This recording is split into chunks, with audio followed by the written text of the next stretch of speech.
नमस्ते योगगम्यां नमस्ते नमस्ते सुखीज्ञान नमस्ते नमस्ते सुखीज्ञान गुरु सच्चिदानंद भगवान की जय। समागम भद्रबंधु माताओं बहनों प्यारे बच्चों, आज मनी में सुखी बिहार श्री ताराचंद जी के वृंदावन के विलास स्थान एक अचानक समय और अल्प समय के जीवन एक घड़ी आधी में बुनियाद तुलसी संगत साधकी कदी कोट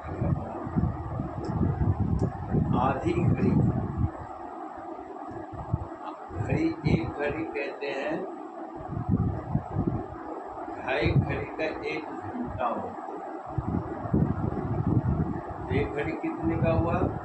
24 मिनट। 24 ढाम 60। एक घड़ी आधी घड़ी 24 का आधा कितना हुआ? 12 मिनट हुआ। बुनियाद 6 मिनट हुआ। एक घड़ी आधी में बुनियाद।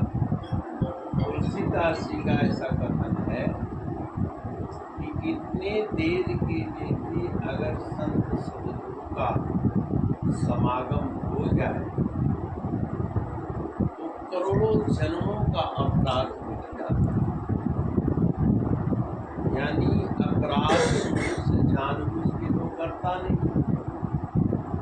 अपराध में अपना सुख मानता। कोई भी प्राणी स्वयं के लिए अहित नहीं सोचता, कोई भी प्राणी, मनुष्य। लेकिन अपराध में जब सुख आभासित हो जाता है वो अपराध को ही पुण्य कर्म मानने लगता है। समस्या यहाँ पर। और अपराध तो अपराध ही होता है, और अपराध फल जब फलित हो जाता है दुख के रूप में, क्लेश के रूप में, अशांति के रूप में, अपयश के रूप में, असफलता के रूप में, तब कहता है यार मैंने तो इतना काम किया फिर ऐसा क्यों? तब वो संत सदगुरुओं के पास जाता है। तब कहते हैं कि भाई तुमने किया तो सही, ये कहाँ लिखा हुआ है कि काम करने से सुख मिलता है? आजकल जगह जगह बोर्डों में लिखा है कर्म ही पूजा है ना? तो हमारे सनातन धर्म इससे डिफर करता है कि कर्म पूजा तो है पर हर कर्म पूजा नहीं है। कर्मम कुर्यात् अनिंदनीयम, कर्म तो करो पर अनिंदनीय हो। और अनिंदनीय का मतलब होता है 100% प्रशंसक हो। अगर कोई भी धर्म, कोई भी सत्कर्म किसी के विरुद्ध है तो जरूर कुछ न कुछ गड़बड़ी। जैसे सूर्य की रोशनी किसी के लिए बुरा है, प्राणी मात्र को रोशनी दे रहा है। ऊर्जा सबको चाहिए, विटामिन डी यानी मजबूती सबको चाहिए। सूर्य की रोशनी के अभाव में बल्ब के प्रकाश तो मिल जाता है, लेकिन इसमें विटामिन डी नहीं है, इसमें प्रोटीन नहीं है, बहुत सारे मिनरल्स। ये हमारे कीड़े फंगस को दूर नहीं कर सकता, लेकिन रजाई को भी सुखा सकता। रजाई में जब सिलन आ जाती है बरसात के बाद तो हम लोग धूप की इंतजार करते हैं कि जरा धूप हो तो इसकी स्मेल खत्म हो। डाल देना, प्रकाश तो है तेरे घर, हजार हजार वाट के बल्ब लगा, उल्टा और बिजली बिल बढ़ जाएगा और काम सिद्ध होगा ही नहीं। और सूर्य भगवान अनवरत रोशनी दे रहे, जब से सृष्टि बनी तब से कभी कट लगा है? बिजली के तो कट लग जाती है, सूर्य का अगर कट लग जाए तो क्या होगा? आकार में हम लोग ऑक्सीजन लेते हैं, क्या भगवान के यहाँ ऑक्सीजन की कमी कभी आई? कट लगा? अगर कहीं घुटन महसूस हो तो हमारे धुआं के कारण होता है या हमारे इंटरनली फेफड़े के खराबी के कारण। ऐसे ही संत लोग आपको बताते हैं कि जिस सच्चिदानंद की तुम खोज कर रहे हो कहाँ है? भगवान शंकर और सती दोनों कुंभज ऋषि के यहाँ चले गए, लोमस ऋषि, और वहां पर वो राम कथा सुन के आए और भगवान राम के अनंत कल्पों की महिमा है ग्रंथों। एक दो दफा थोड़े ना राम, जब जब सृष्टि बनी है तब। अच्छा, तुम्हारे में जीवन में क्या कोई एक दिन संडे आया है क्या? तुम्हारे जिंदगी में कितने दफा इतवार सोमवार मंगल की पुनरावृत्ति हुई? ऐसे ही सृष्टि में दिन की तरह युग बदलते रहते, हर युगों का साक्षी या तो लोमस ऋषि है या भगवान शंकर।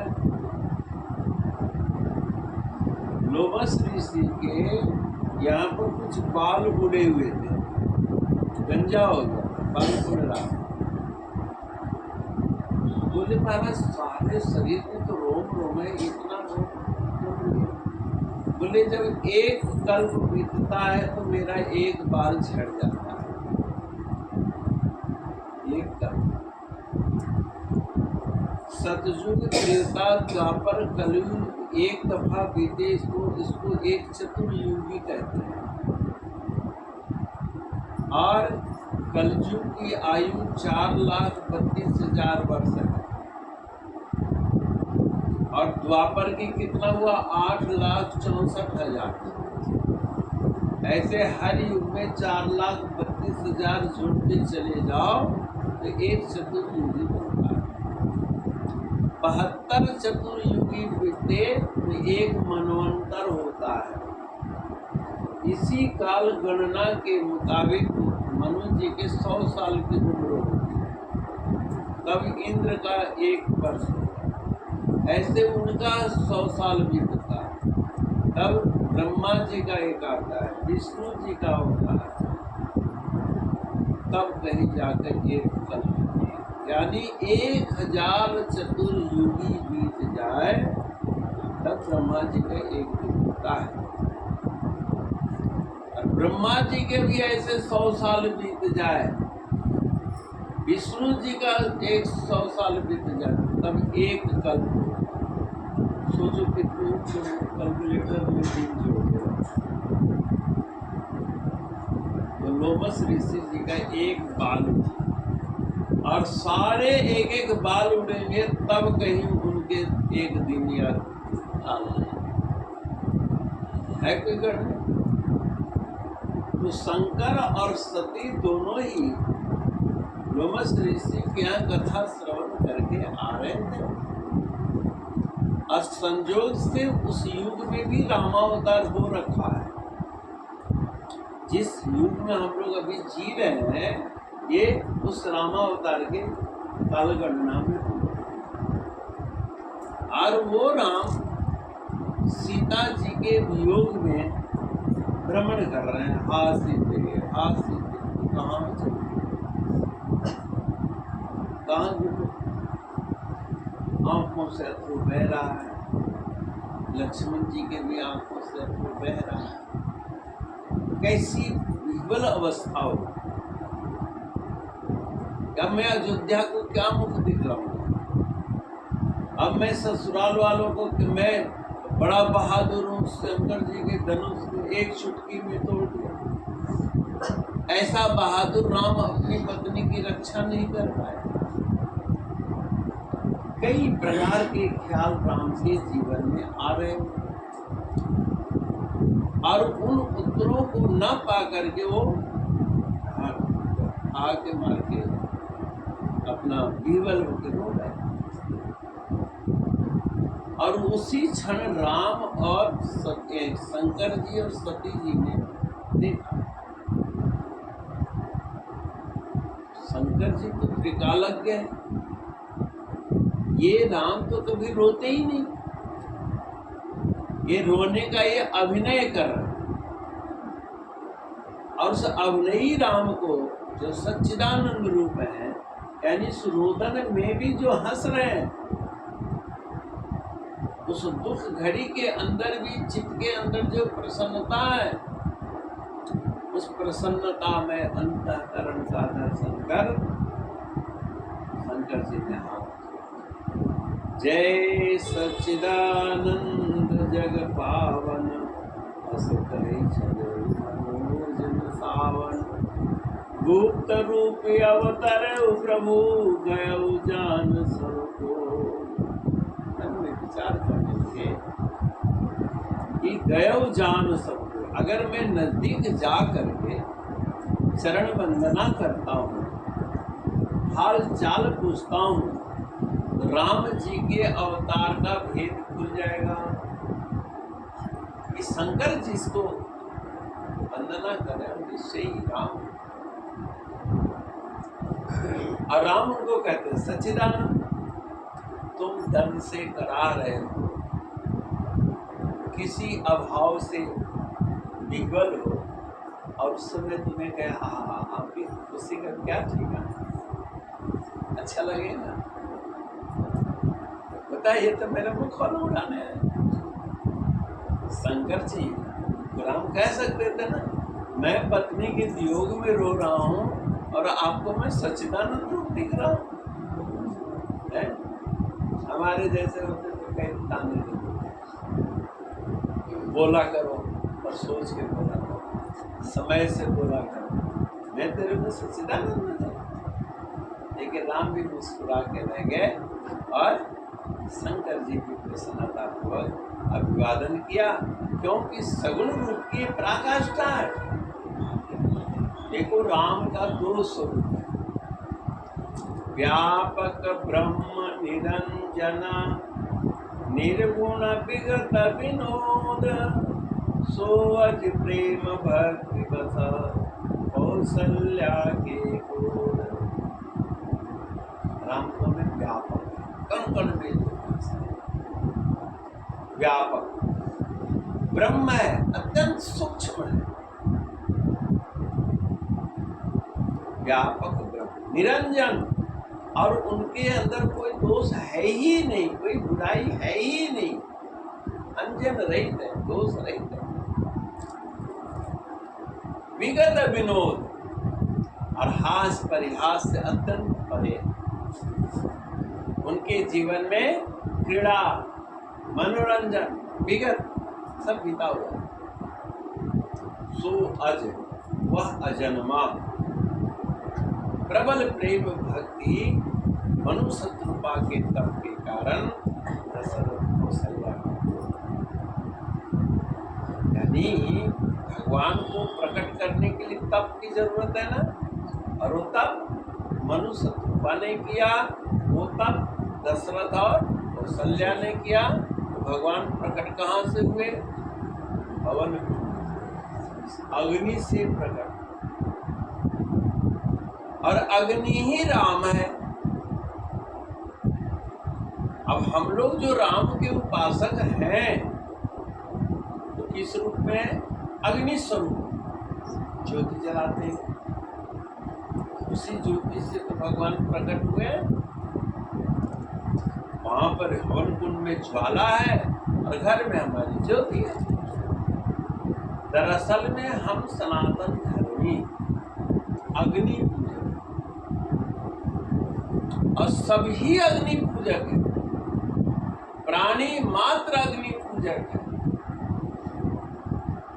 अब अग्नि दो तरह की है, एक प्रकट और एक अप्रकट। प्रकट अग्नि तो ज्योति के रूप में, हमारे गैस के रूप में, हमारे लकड़ी के चूल्हे के रूप में, जहाँ भी देखो अग्नि प्रकट। और एक अग्नि प्रत्येक के शरीर में, जो टेम्परेचर है, ये क्या है? अग्नि तो है। देखो ना, हाथ लगा के देखो, अभी अग्नि बुझ जाए तो कोई पूछता है?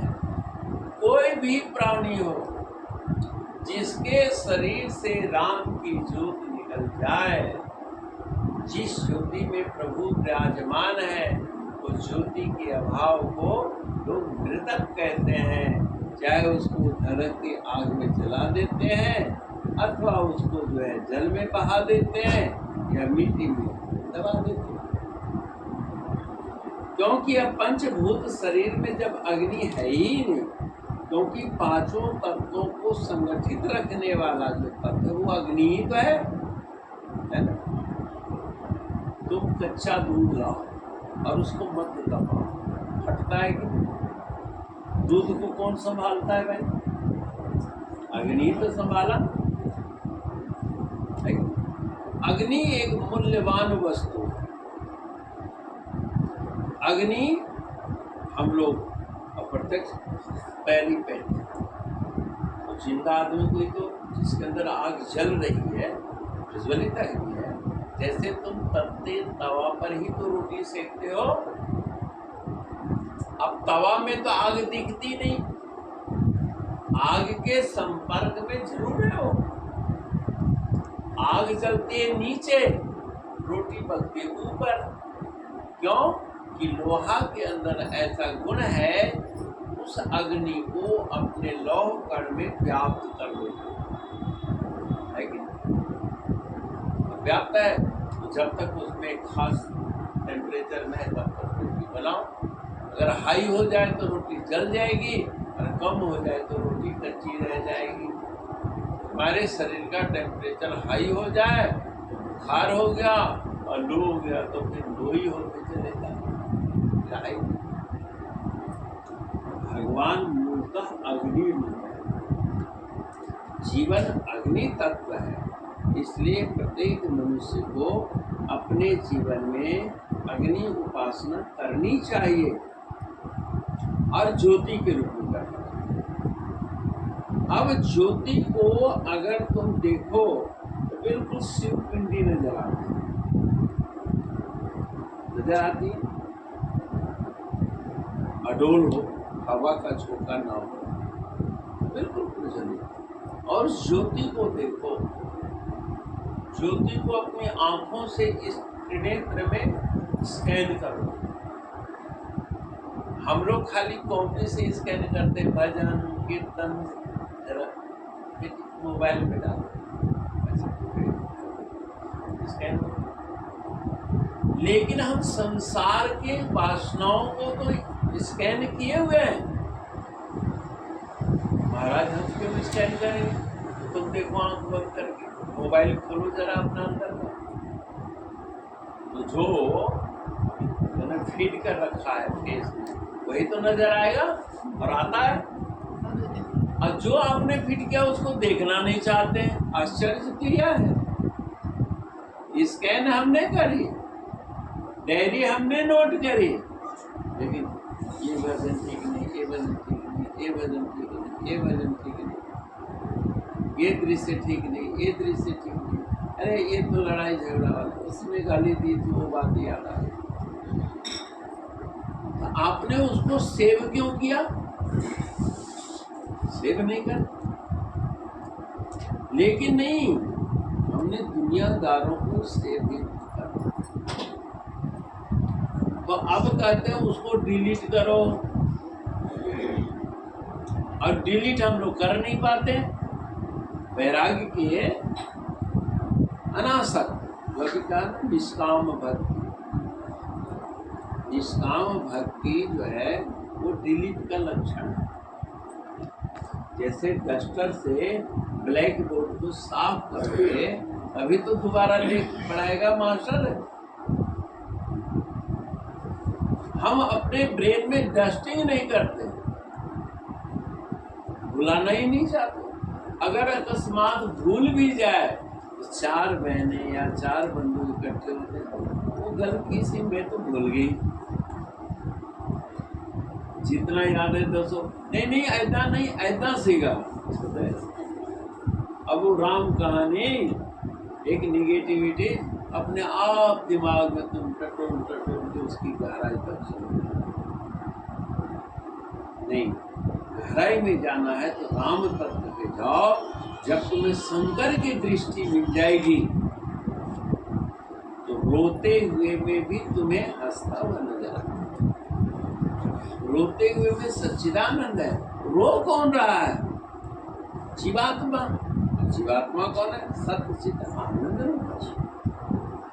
उस सच्चिदानंद, ये तो हुआ आध्यात्मिक पक्ष। अब हम लोग जब व्यवहारिक पक्ष में आते हैं तो व्यवहारिक पक्ष में तुमको परिवार, समाज, राष्ट्र, ये सबको भी देखना है। अभी हम गए थे बूढ़ा अमरनाथ चट्टानी, कुछ से ऊपर है ना मंडी है, हाँ, वहाँ गए तो वहाँ बहुत सुंदर शिवालय बना है जो रावण के दादाजी ने पुलस्त्य ऋषि ने बनाया। अंदर से भी अष्टफल है, लेकिन लोगों ने मसाला डाल के उसको गोल आकृति दे दी। ऐसा इंजीनियर साहब ने मुझे बताया, अंदर ले जाके दिखाए हुए। तो बोले कि जो बाहर हमने रूप दिया है अष्टपहल का गुंबज है, वही अंदर है। तो हमने कहा आपने अष्टपहल क्यों किया? बोले ये अष्टपहल में ये मंदिर ऑलरेडी है, लेकिन इसको बाद में लोगों ने आकृति चेंज कर दी, अंदर से आज भी है। हमने कहा अष्टपहल का क्या मतलब? अष्टपहल में वास्तु दोष नहीं होता। अष्ट प्रकृति है ना, प्रत्येक हृदय के अंतःकरण में यहाँ पर अष्टदल कमल है, 8 पकौड़ियाँ हैं हमारे हृदय में। उन 8 पकौड़ियों के ऊपर मन जो है संकल्प और विकल्प के माध्यम से पकौड़ियाँ चेंज कर घूमता रहता है। पूरब की जब पकौड़ी पर मन जाता है तो तुम्हारे अंदर धर्म, कर्म, देव कर्म, दान, पुण्य और उपकार की वृत्ति जगती है, देवत्व की भावना जागती है। और दक्षिण और पूरब की कोण में चले जाए, यानी अग्नि कोण में चला जाए, तो तुम्हारे अंदर क्रोध, गुस्सा, जिद, कलह, कलेश, तंद्रा ये व्यापेगी, क्योंकि अग्नि कोण से संबंधित अग्नि तत्व प्रधान है। जब वृत्ति दक्षिण दिशा की ओर चले जाए तो पितरों से संबंधित अपने पूर्वजों, अपने कल्चर, अपनी संस्कृति के प्रति आकर्षण पैदा होगा। माता पिता याद आएंगे, स्वाभाविक है। जब भी आप कभी एकांत में बैठो निश्चिंत होकर के, तो आपको मम्मी पापा की बहुत सारी सीख याद आएंगे। ऐसे ही नैऋत्य कोण में जाएगा तो पशुधन, दूध, दही, घृत आदि का संग्रह वृद्धि जगेगी। पश्चिम में वरुण देव का वास है, जल तत्व की वृद्धि जगेगी। ऐसे ही जो है क्या नाम, वायव्य कोण, जिसको भंडार कोण कहते हैं, स्टोर कोण कहते हैं, संग्रह वृत्ति जगेगी, कुछ संभालने की प्रवृत्ति जगेगी। और उत्तर में जाओगे तो रिसर्च करने की, ऋषि मुनियों का ध्यान आएगा, विद्वानों का ध्यान आएगा। और ईशान कोण में भगवान शंकर जी विराजमान है, जो सबका ईश्वर बैठे हुए। ऐसे अष्टदल कमल के माध्यम से हमारी चित्त वृत्ति कमांड होती है। लेकिन मनुष्य का मन ऐसा है कि एक सर्कल में नहीं चलता, जैसे पंखा एक ही सर्कल में चल रहा है ना, मन कभी इधर जाता है, कभी इधर जाता है, कभी इधर जाता है, कभी इधर जाता है। कबहू मन गगना चढ़े, कबहू जाए पाताल, और कबहू मन उन मन लगे, और कबहू जाए चलाए मान।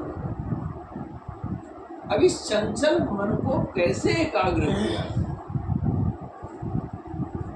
अब देखो गुरु, अभी बहन जी रामायण के लोग उसके संवाद सुना रहे, बड़ा अच्छा। वशिष्ठ जी महाराज उनके कुलगुरु हुए, संपूर्ण ज्ञान विज्ञान के ज्ञाता हैं वशिष्ठ जी। लेकिन उसी युग में एक और गुरु है जिनका नाम है विश्वामित्र, और विश्वामित्र और वशिष्ठ जी का बड़ा बैर रहा है किसी समय में, है ना। लेकिन वो बैरी विश्वामित्र वशिष्ठ जी के अनन्य भक्त दशरथ जी के निवास स्थान पर आ गए, क्योंकि अब वो वशिष्ठ की महिमा को जान चुके थे, और वशिष्ठ जी के शिष्य दशरथ जी क्या हुए, और दशरथ जी अवगत करे, आइए आइए महाराज, आपको जो सेवा सौंपो हम सेवा करेंगे। पहले लोग अनायास बिना अंदाज लगाए कह देते कि जो चाहिए सो ले लो महाराज, जो चाहिए से ले।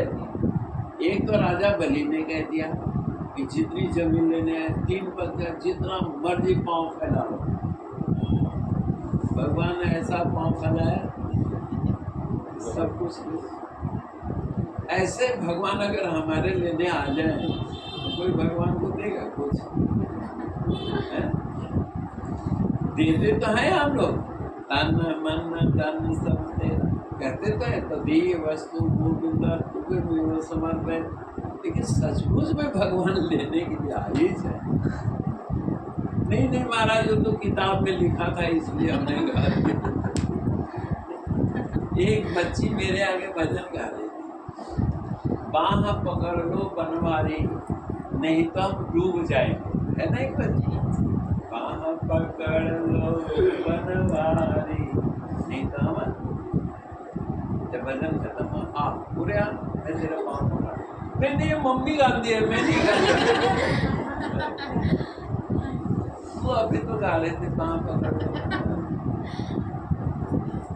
रियल जीवन जीना है ना। दशरथ जी भी कह बैठे कि जो मांगोगे सो हम देंगे, आप योगी कर मांगो क्या चाहिए। विश्वामित्र जी कहते मुझे धन नहीं चाहिए, मुझे पैसा नहीं चाहिए, मुझे क्या चाहिए, राम और लक्ष्मण से। अब राम और लक्ष्मण नाम तो सुना, एक तो बुढ़ापा में उम्र ढलने के बाद संतान की प्राप्ति, और ऊपर से राम ये योग वासिष्ठ कभी आप अध्ययन करें तो उसमें भगवान जब विश्वविद्यालय से पढ़ करके जाते हैं तो पहले तीर्थ यात्रा करके आते हैं, और तीर्थ यात्रा में उनको वैराग्य हो जाता है। सारा संसार को उन्होंने नश्वर सिद्ध किया, हर अवस्था को नश्वर सिद्ध किया, और अंतापुर में चुप बैठे रहते थे, अपना सूरत समूह भजन में लगे रहते थे, और खाना न पीना एकदम उपराम हो गया, एकदम शरीर पीला था, ऐसे लग रहा था जैसे उनको जन्डिस ही हो गया। और दशरथ जी इतने काम काज में व्यस्त थे, उनको बच्चों से मिलने का वक्त ही नहीं मिलता था। उन्होंने कहा महाराज मैं तो वो तो मेरे आंखों के तारे में तो नहीं दे सकते। अब विश्वामित्र जी गुस्से हो गए, वो अभी तो कहा था कि जो मांगो सुनते, शायर कहीं का झूठ बोलता है, वचन भंग हो गया तेरा, मैं तो अब राम लक्ष्मण को लेकर ही जाऊँ। अब बताओ किसी बेटे की नहीं बता सकता। एक हमारे पास घरमाड़ में संत है, जगा रहा, थे, चाय पानी हुआ, नाश्ता। कहे स्वामी जी एक मैं अनुभव की बात बताऊँ। बोले मैं एक कॉलोनी से जा रहा था, अफसर कॉलोनी में, एक बच्चा बड़ा जिद्दी था, परिवार के काबू नहीं आ रहा था, तो डराने के लिए ओ बाबा आ गया, बाबा आ गया, पकड़ के ले जाए। अब बताओ बाबे को किसी नाम पे बच्चों को डराने के लिए हमें हुआ तो था डराने के लिए, अब संत भी डराने वाले हो गए। मैं अनदेखी करके चलो डराते रहते बच्चे, हम 10 कदम आगे बढ़ गए, बच्चा फिर भी चुप न करे। तो बाबा जी इसको अपने साथ लेते जाओ, मैं तो अनुदान करनिया, ले जाओ महाराज। फिर भी माँ जी ने ध्यान नहीं दिया, ये तो तन मन धन अर्पण करते ही रहते, क्या इनका। और आगे फिर सीरियसली हो गई, बाबा जी आओ इसका के ले जाओ, अपने नाल ले जाओ, चेला बना लो इसको। फिर भी शांत है। तीसरी दफा भी उन्होंने कह दिया। अब मामा बाबा जी का मूड चेंज हुआ, बोले स्वामी जी मैं तो कहा कि चलो परमात्मा संदेश अच्छा तेरा है, तो मैं क्यों न रुकूं, कि संत हो गया तो ऐसे ही आएगा कोई। महात्मा जी मुड़ के आए और उस माई के हाथ से बच्चे को हाथ छुड़ाया और अपने साथ लेके चल रहे। वो तो डरा रही थी। अब 10 कदम सचमुच में चले गए।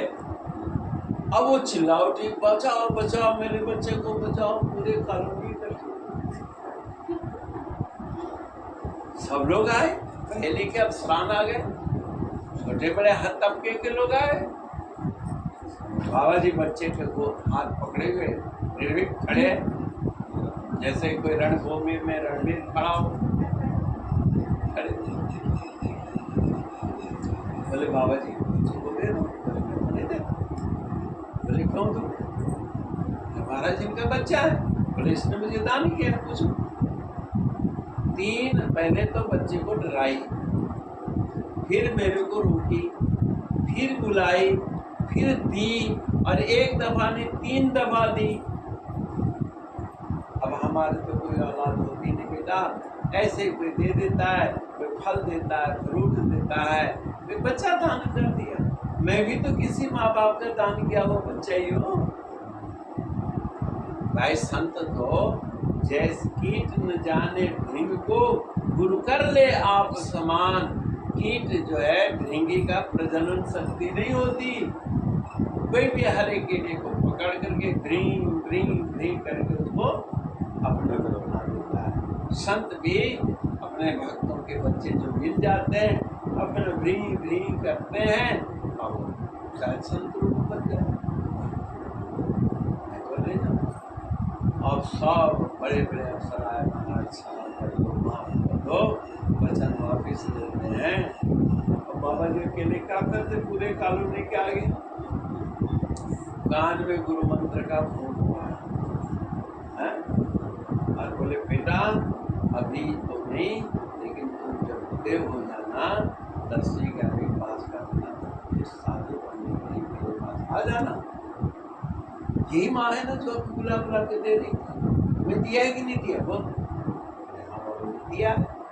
इस बात को याद रखना, मेरा बच्चा है, तेरे को पढ़ने के लिए छोड़ के जाना।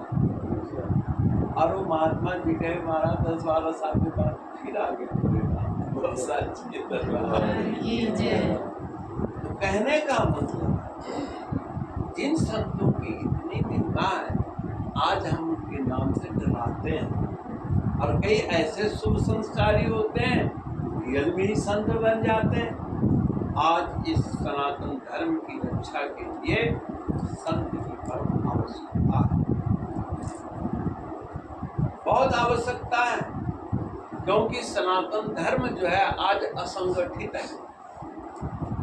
संस्कृति की तौर पर, सभ्यता की तौर पर हम लोग अपने सनातन बाहुल्य क्षेत्र में रहते हैं, इसलिए हम लोगों को पता नहीं लगता। लेकिन जाओ ऐसी जगह पर जहाँ सनातन विरोधी स्वभाव के लोग हैं, वो तो बिल्कुल अजब है। तब इसके लिए क्या कहा, मालवीय जी का नाम सुनाओ, मदन मोहन मालवीय जी। सनातन धर्मियों को एक उपदेश दिया कि संघौ शक्ति कलियुगे, इस कलयुग में संघ में ताकत है, संगठन में ताकत है। इसलिए संगठन को कौन मजबूत करेगा, कीर्तन। आप लोग यहाँ पर इतने संख्या में एकत्रित हुए तो कैसे हुए, धार्मिक कृत्य के माध्यम से ना। ताराचंद जी तो यही रहते हैं, बिमला यही रहती है, सब रहते ही है। लेकिन आज बाबा जी आ रहे हैं, मेरे महाराज जी आ रहे हैं, ये सुना, चलो हम भी आते हैं, मैं भी आते हैं, हमें भी अच्छा लगा। तो ये है संघ। और बड़े बड़े मेला लगता है, जैसे आपके बासुकी नाग में नाग पंचमी के दिन कितना बड़ा मेला लगता है, बैसाखी में। तो ये मेला ही तो सनातन धर्मियों को इकट्ठा करता है। रामनवमी देखो, अभी सारा विश्व श्री राम जन्मभूमि के नाम पर एकत्रित हो, और आज भी 1.5 2 लाख आदमी वहां आते हैं। मैं जाके देखा, सौभाग्य मिला जाने। क्यों? भगवान राम से आस्था तो सबकी है। सनातन धर्म की व्यवहारिक रीढ़ राम है और आध्यात्मिक रीढ़ संत है। संत हमेशा मौजूद रहते हैं। वर्तमान परंपरा को ईश्वर और जीव के बीच की कड़ी जोड़ने वाले कौन है? गुरु ही तो है। गुरु साक्षात परब्रह्म।